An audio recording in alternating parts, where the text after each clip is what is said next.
নমস্কার বন্ধুরা, আমি দেবাশিস। আজকে আবারও একটি নতুন ভিডিও নিয়ে তোমাদের সামনে চলে এসেছি।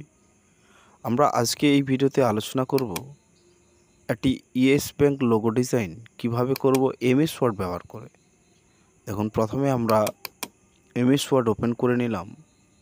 এমএস ওয়ার্ড ওপেন করে নেওয়ার পর আমরা চলে যাব ইনসার্ট ট্যাব থেকে একটি রেক্ট্যাঙ্গেল শেপস ক্রিয়েট করব।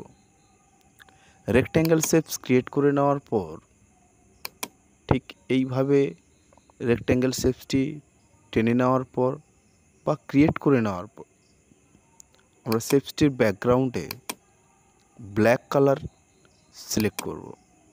অর্থাৎ ব্ল্যাক কালারটি দেওয়ার জন্য আমাদের ফরম্যাট ট্যাব থেকে শেপ স্টাইলস গ্রুপ থেকে শেপ ফিল অপশানে গিয়ে আমরা ব্ল্যাক কালারটা করব। এরপর এই ব্যাকগ্রাউন্ডের উপর আবারও একটি রেক্ট্যাঙ্গেল শেপস ক্রিয়েট করে আবারও শেপ ফিল অপশানে গিয়ে আমরা একটি কালার ফিল করব এবং আউটলাইন কালারটিকে আমরা হোয়াইট করব। তার আগে প্রথমে শেপ ফিলে গিয়ে আমরা একটি কালার ফিল করে নেওয়ার পর আমরা আউটলাইন থেকে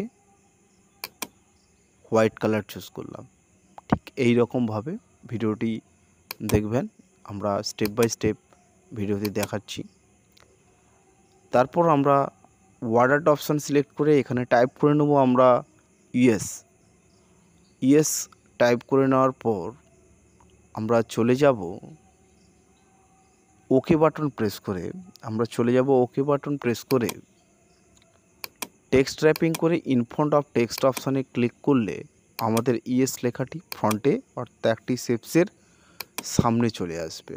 এলে আমরা ঠিকঠাক করে ইয়েস ওয়ার্ড আর্ট টেক্সটটিকে অ্যাডজাস্ট করে নেওয়ার পর আমাদেরকে চলে যেতে হবে insert tab under go to illustrations option group. Insert tab under, আবারও বলছি, insert tab under go to ইলিস্ট্রেশনস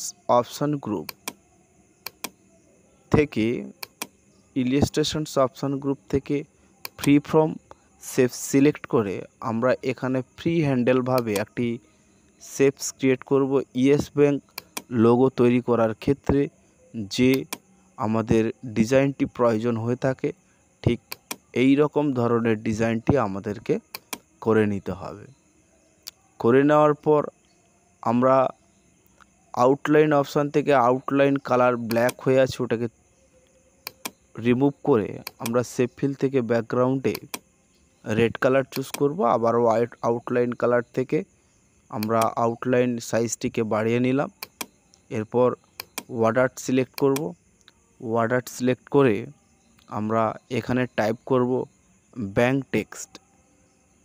text type করার পর ওকে বাটনে প্রেস করব এবং টেক্সট টাইপিং থেকে ইনফ্রন্ট অফ টেক্সট করব।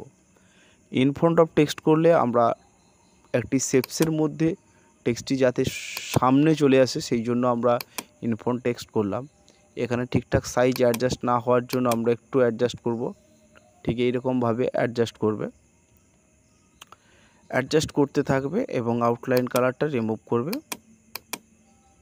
আমাদের এখানে লোগো ডিজাইনটি কমপ্লিট হয়ে গেছে। এইরকম ধরনের ভিডিও পেতে আমাকে ফলো করতে থাকুন।